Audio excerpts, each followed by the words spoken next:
All right, guys, so I'm back home, thank goodness. I also stopped at the grocery store to get food for the children, and now I'm gonna be cooking dinner. I'm fully exhausted. This whole ordeal with the car uh, has been going on from exactly 10 a.m. to 4:20 p.m., maybe even a little later, since I took that detour to go back to the mechanic after the light went back on as I was driving home. So, long story short, the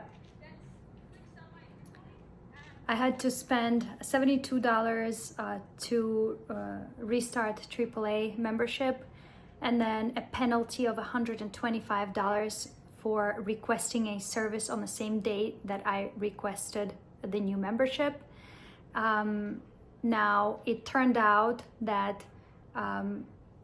it is probably the smaller battery that is the problem, which I actually replaced less than 2 weeks ago, and something is going on where it possibly drained the big battery overnight,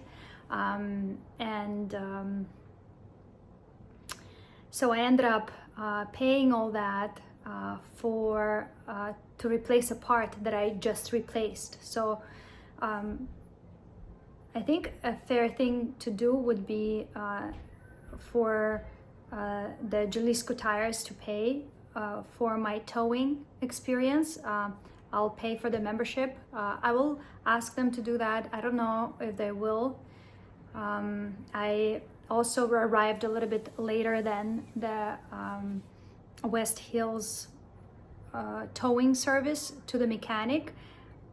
So he didn't give me the receipt, the guy. I called the company to please get the receipt from them, but the office is already closed.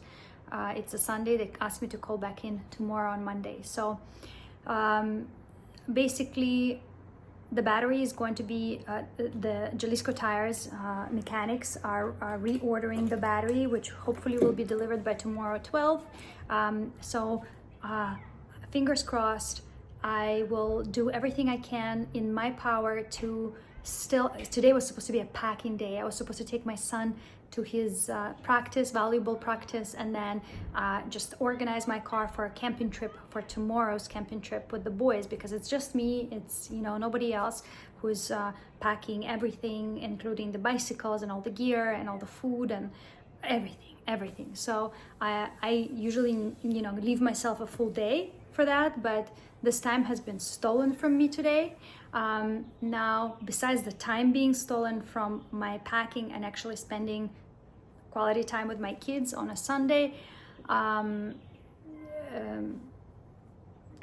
money that I spend, I feel that it should be reimbursed. All this fiasco with the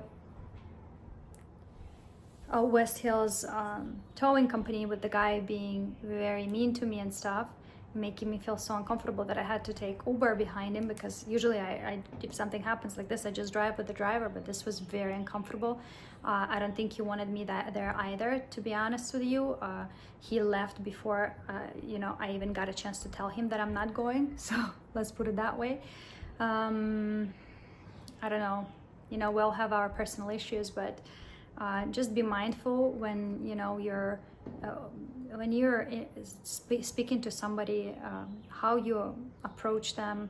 If you're frustrated, some people are more sensitive than the others, and I'm one of those sensitive people that I get scared when men scream at me, because they're bigger, and I've been hurt before, and I still have that probably somewhere within my memory, of being physically hurt after being screamed at, or being just screamed at, and that hurting more even than the physical. So I can't handle that very well.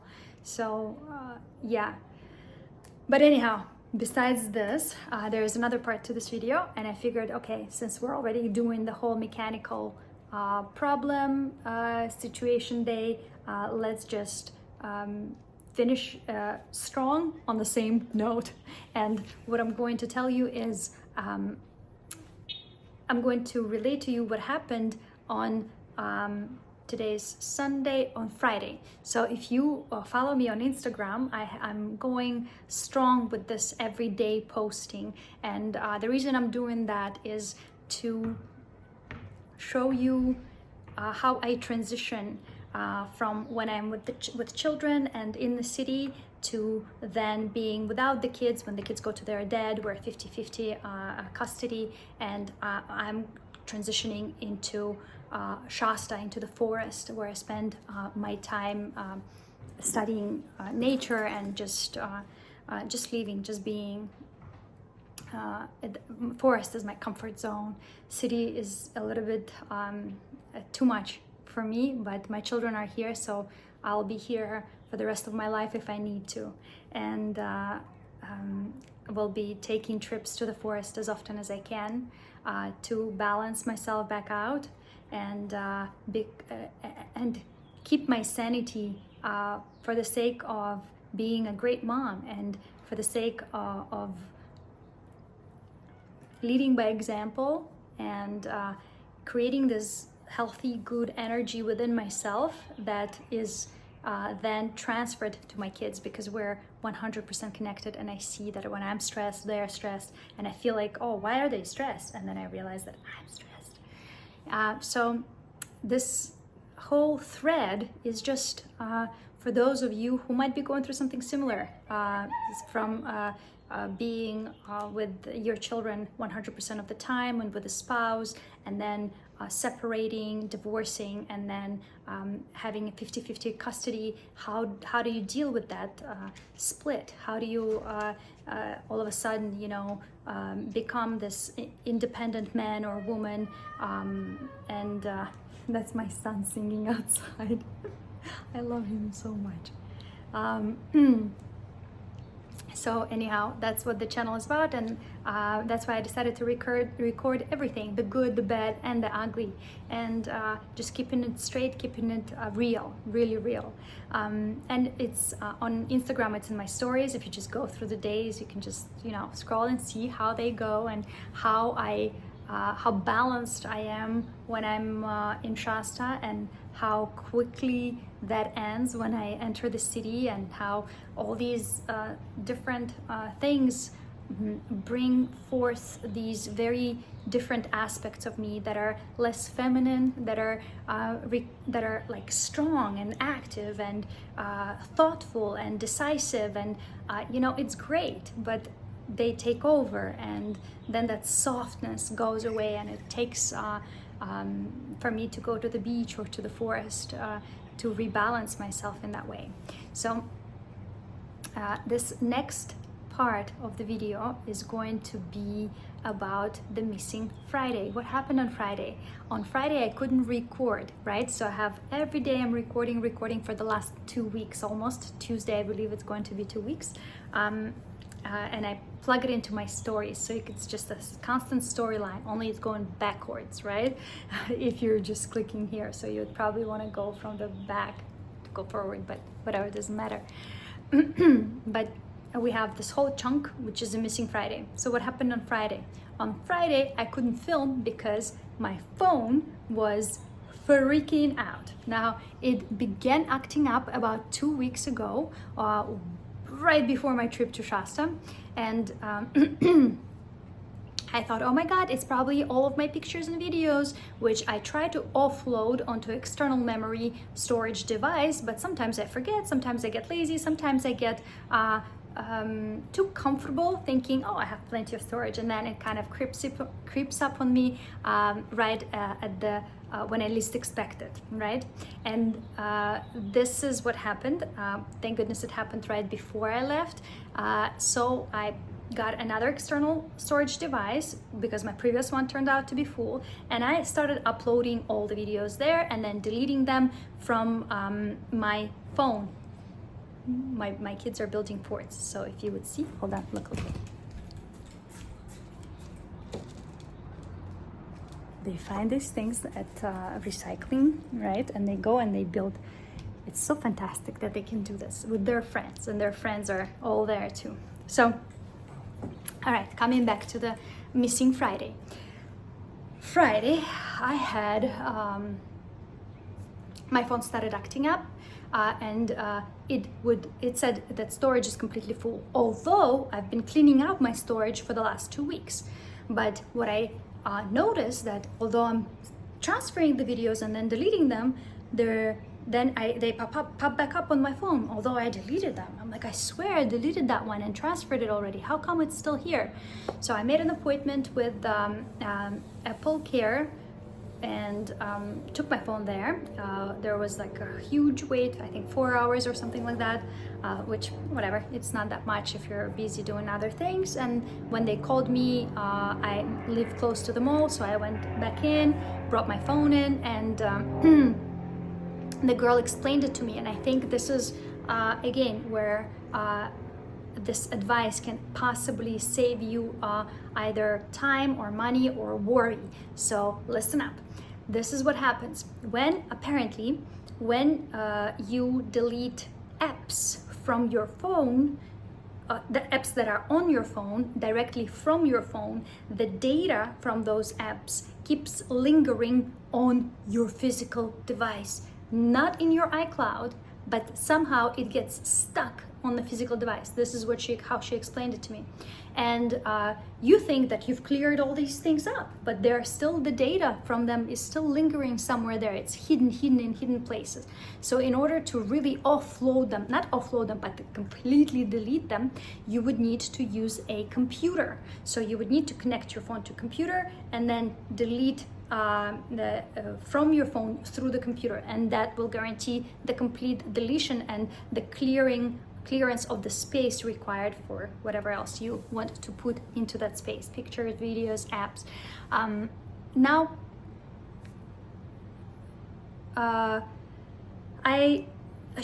This is what she said. I said, well, how come, I was deleting, but they're not deleting. She said, well, this is what happens. And she goes, look, it's not even your videos or pictures that are taking up all this space. It's all the apps. Meanwhile, I already deleted all the apps. I literally have like 5 basics that I need, and then the rest are gone. All the preloaded apps I offloaded, deleted, but still it says that it's the apps that are taking up, a ton of my storage space. So she goes, anytime that happens, it means the data from the apps is still somehow stayed on the phone. And anytime there is a new update or a new text message that you're receiving on the phone, this data keeps growing and it keeps pushing onto the system itself, which is also data, right? But it's system data and then it's your data. And so this bar keeps growing and squishing this bar. So the system gets overloaded, over-squished, and it cannot think straight, right? So it begins to make mistakes. And my phone kept overheating, not receiving phone calls. That's when I actually raised the red flags, because I was at home. I was actually next to my iPad and the phone, and all of a sudden my iPad started ringing. My son was calling me, but my phone didn't ring. And that's when I was like, whoa. So I've been missing phone calls and I've been missing text messages. Then the same thing happened with the text message with my son's piano teacher. She texted me something. I never got it. I swear I never got it. And then I looked at the iPad, it's there. So basically it was so much data squishing on things, squishing the system data that that one got jammed and didn't want to work, didn't know how to, operate anymore. So what the Apple service team member offered me is to delete my phone. She said, let's back everything up onto the iCloud. You have plenty of storage there. We're going to delete everything. That's the only way to offload your phone completely like that. And then we're going to turn it back on. You're going to log in with your Apple ID, and all of the things that are in your iCloud will transfer back to the phone, but there won't be this extra data that you can't even see on it. And we did it, and it worked, and my phone right away got so light, and it started moving, and it doesn't overheat anymore. Well, it's gonna overheat for like still a couple of days while the data is being uploaded back from iCloud onto the phone, because it's kind of thinking and incorporating all that data onto itself, but it's like short term. So it did heat up for like a day or so, and then it stopped. And now that brought me to this interesting contemplation. And the contemplation is about us and space, because going into Apple Store, I was so worried. I was like, okay, are they going to make me buy upgrade my phone to a phone with a bigger storage? Will I have to expand my memory, either the iCloud memory or my device memory, and pay money for that? And I was very, very worried that I would have to do that. As I came in, I asked the girl, I'm like, well, how much would it cost me to get a one size up phone? And she calculated, she's like, well, it's going to cost you about like $800 something, close to $900. I was like, oh my God, no. And then she said that to go to 1 TB, it would be $1,100, something $1,140, something like that, even more astronomical. So I was happy that she gave me another solution. So before expanding your memory, make sure you check that one. But then coming back to my contemplation, as I was driving, I realized how much we're being constantly pushed into expansion, into constant expansion. And it is so, it is considered to be such a positive direction, right? Expansion, that more means better, that when you're expanding, you're growing, that by getting bigger, a bigger house, a bigger apartment, a bigger car, a bigger anything, that somehow it is better, right? That is an indicator of success. And I feel like in many ways we are so programmed to feel this way that we completely disregard the inward expansion, which is actually a contraction, right? Think of a snake. A snake does not only expand to move, it expands and contracts, expands and contracts. Meanwhile, it is not investing into more space, right? It is using what it has by expanding and then contracting within, right? Becoming more dense. So in a way, I think that our association with expansion being positive and a downsizing, downgrading, being negative is very skewed, right? Because both are a requirement for healthy movement. And it would be a healthy way of thinking that expansion can also mean letting go of things and contracting, creating less space. And I think that expanding my, I apologize, my one of my sons, Synechka, da! Another son is here, calling my other son. Da, Bibila, call him on his phone. Huh? Grab my whip. Your whip? The one that's standing here? Can have him. The one with the American flag. The one with the American flag rope? Yeah. I'm not gonna hit anybody. You better not. I just like having it. All right. People get intimidated. I'm not with anybody. I love it. Oh, Mom, not this string. Mom, Oh, not this string. okay. Wrap it up and put it in your pocket. Wait, I can press it too. Okay. I'm recording there, honey. Whoa, good job. Wow, good job. All right, so expansion does not necessarily mean bigger space, more space. If you think of it, that is a sort of like a gimmick, right? To sell you something.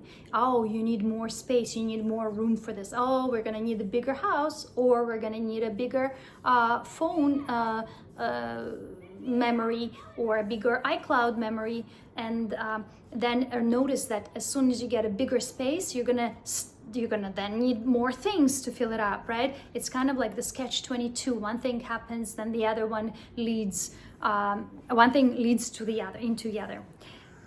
Okay, so contraction is, in my mind, can be just as positive, and looking at it from a different angle might be a good way of not only saving money, but also stopping this continuous inhale that we're all taking, that kind of is leading to this expansion that everybody thinks is so positive, but we are breathing, the universe is breathing. So exhaling and contracting would be a natural way of breathing, of living, right? Breath of life. So if we were to, let's say that, no, this is the space that we have, is the space that we're going to use, but to use it wisely. And starting to reorganize the space and make it more, letting go of things that are not necessary, letting go of things that are filling up your space that you're not using, donating them, giving them away. I actually I love this idea, and I do it as much as I can. I recently gave away my Pilates chair to an amazing teacher, a guy who is very busy with clients, and my chair was just standing there and taking up space and not being used. So instead of selling it, I wanted to free up that space, but also I wanted to do good by someone. And I reached out to him and I said, hey, do you want this chair for free? And he's like, what? I was just expanding my studio. And he's like, this would be fantastic. And he keeps sending me videos of him, his clients on the chair, and it is so heartwarming that the chair is being used. So I think if we all begin to exhale and contract, and begin to see value in contraction and in releasing rather than inhaling, expanding, getting more, then the world overall could be a much healthier place. I think we're all so focused on expansion that we forget to contract, we forget to let go. Instead of letting go, we just buy more space, right? We just get stuck in this hamster wheel of investing our sweat, blood, and tears into making money to create more space for the things that we have, so that we can also add more things, instead of living in this fifth dimensional, how I call it, not fifth dimensional, again, fifth dimensional is kind of is just a way that people named it, but I would say in this oneness state is whenever you need something, it'll come to you, but you got to let it go when you don't need it. And that this way you're moving forward without having to stop to expand and digest, and then it's heavy movement forward because you're holding on to so much, right? But if you're given something, or you're taking something because you want to have that experience, you take it, you experience it, and then you let go. So saying this, I'm also already in my head thinking of all the things that I should probably more things that I should let go of that I'm not using. I'm actually going to do it as soon as I can, as soon as possible. Just start giving them away, and allowing people who need them to use them. What else?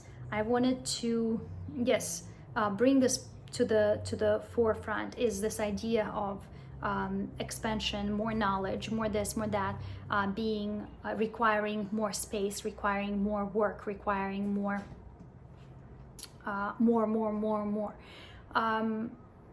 Well, if you know how to organize it properly, you probably don't need to invest money into expansion. If you know how to congest, organize, how to let go, then you can expand inward, you can contract, you can make your space smaller and still be comfortable and still be moving in the direction that you're trying to move. You still have movement in life, right? By expanding, contracting, because we're also stressed. When we expand, everything is great, but when we contract, we're stressing out because it is not a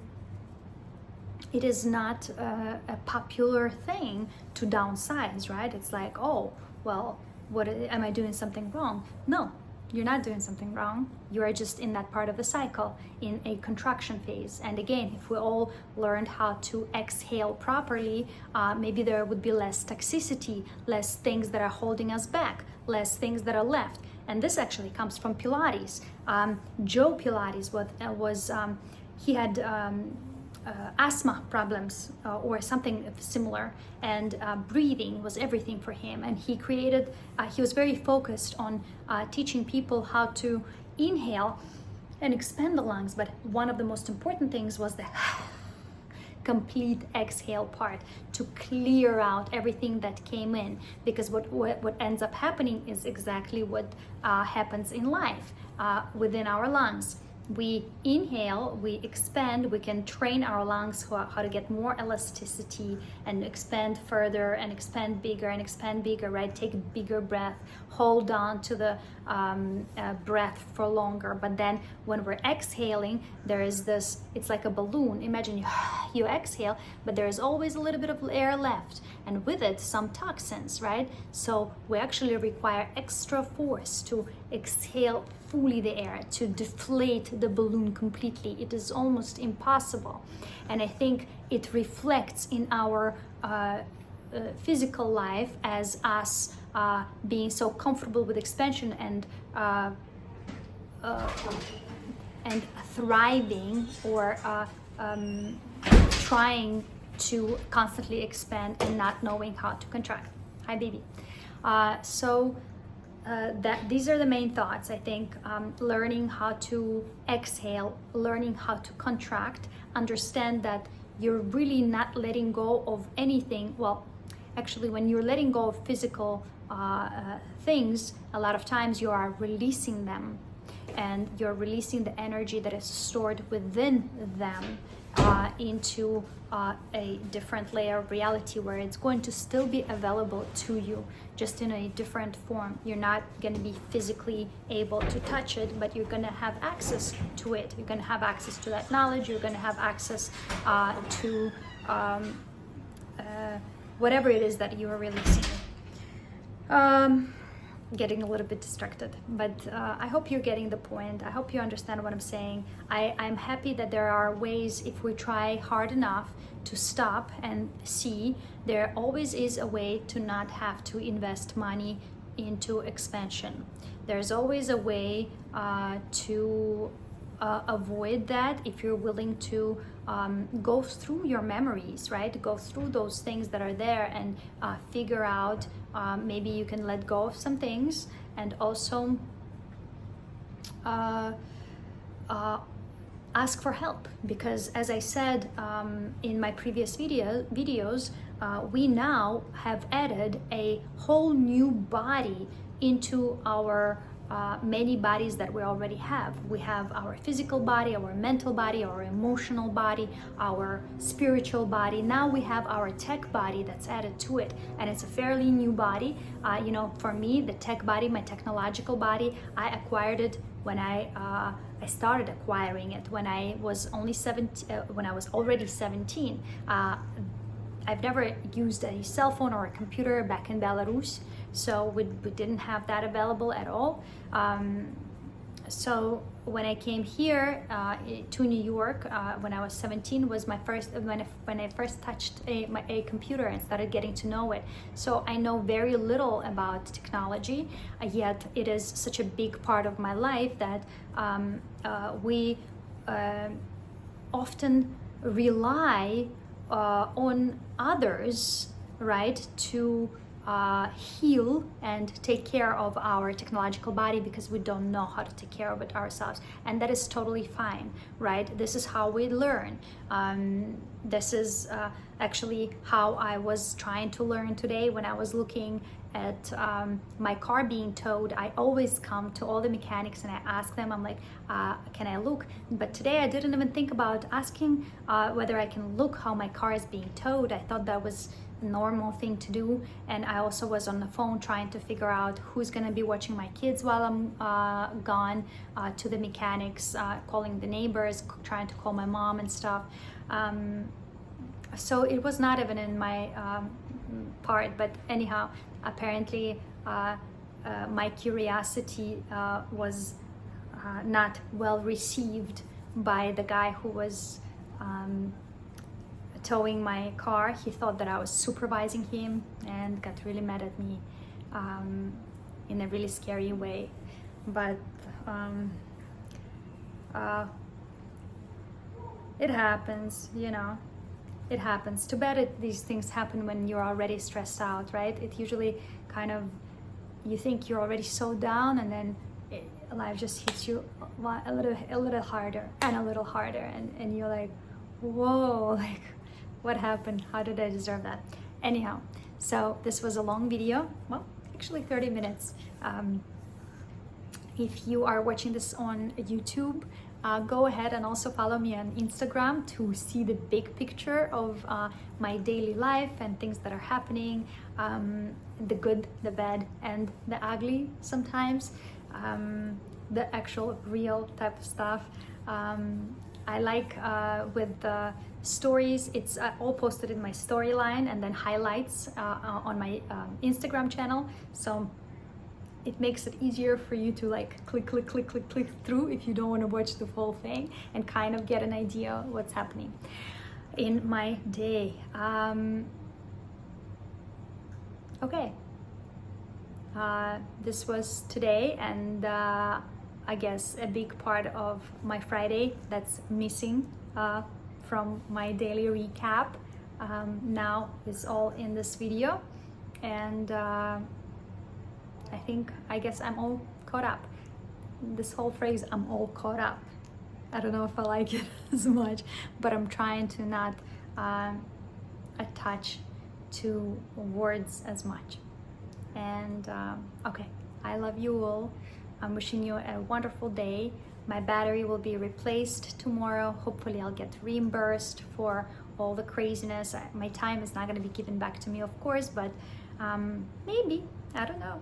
Maybe if I ask the universe, can you give me back my time? All the time that I spent doing things because someone else made a mistake. I believe in the universe, everything is balanced. Probably I took some time away from someone else by making a mistake, and now I'm just repaying with my time. Probably.